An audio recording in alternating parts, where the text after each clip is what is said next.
Thinking about investing but not sure where to start?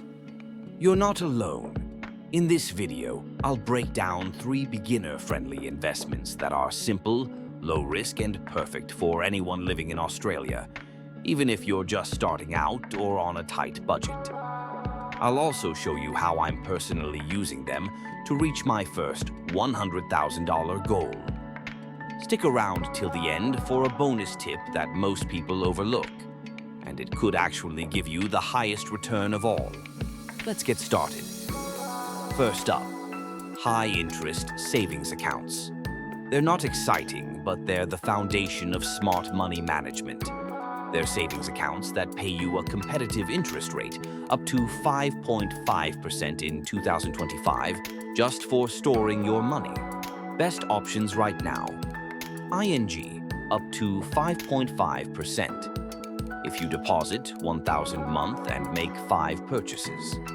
Upbank, around 500%. AMP Saver, around 5.4%. Let's say you save $1,000 per month. After 1 year with ING, you'll have 12,000 PLNs, roughly $325 in passive interest for doing nothing. If you don't meet the conditions, you might drop to 0.5%. That's almost nothing. So, always. Read the fine print, automate your deposits, avoid withdrawing too often. Even though this isn't technically investing, it's risk-free growth and the best place to park your emergency fund or save before jumping into riskier investments. Now let's get into real investing, but without the stress of picking individual stocks. ETFs are one of the most powerful tools for beginners, and they're easier than you think. An ETF is a bundle of investments. When you buy one, you're buying tiny pieces of hundreds of companies. For example, VAS equals top 300 Aussie companies. NDQ equals US tech giants like Apple, Microsoft, Tesla. VGS equals global developed markets. Why beginners love ETFs. Diversification in one click. Low fees, usually under 0.5%. Long-term returns of 7 to 10% per year, on average. Instead of gambling on one stock like Telstra or Afterpay, you can invest in a broad market. If one company drops, others balance it out. Platforms to use. Stake, great UI with low currency conversion fees. Hurler, great for auto-investing long-term ComSec. More traditional and widely used, I personally invest $100 per week into VAS and NDQ. It's set on auto-invest. I don't even think about it. And over time, thanks to compound growth and dividends, that adds up quickly. Bonus tip, dividends. Many ETFs pay dividends every quarter. If you turn on dividend reinvestment plans, or DRP, that money gets reinvested automatically, which means your investment keeps growing without you doing a thing.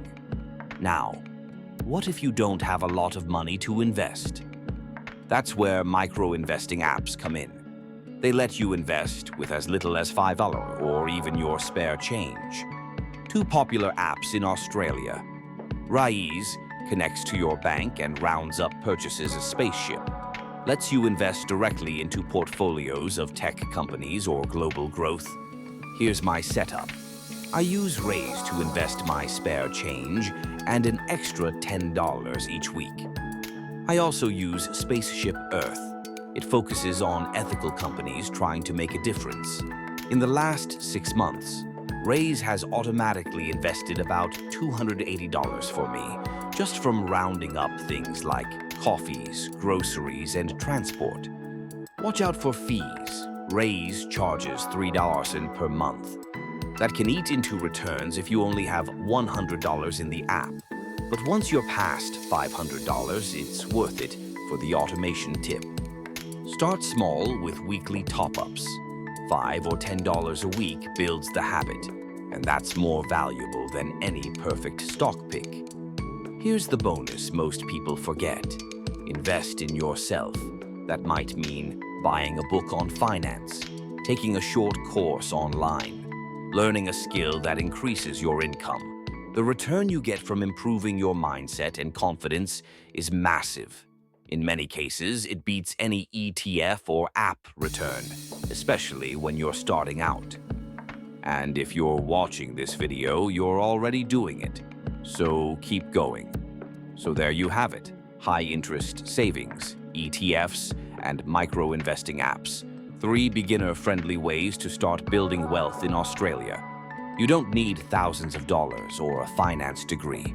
You just need to start. If you found this helpful, hit like and subscribe. I'll be sharing more about my 100K savings goal, investing tips, and tools that work right here on InvestWiseAU.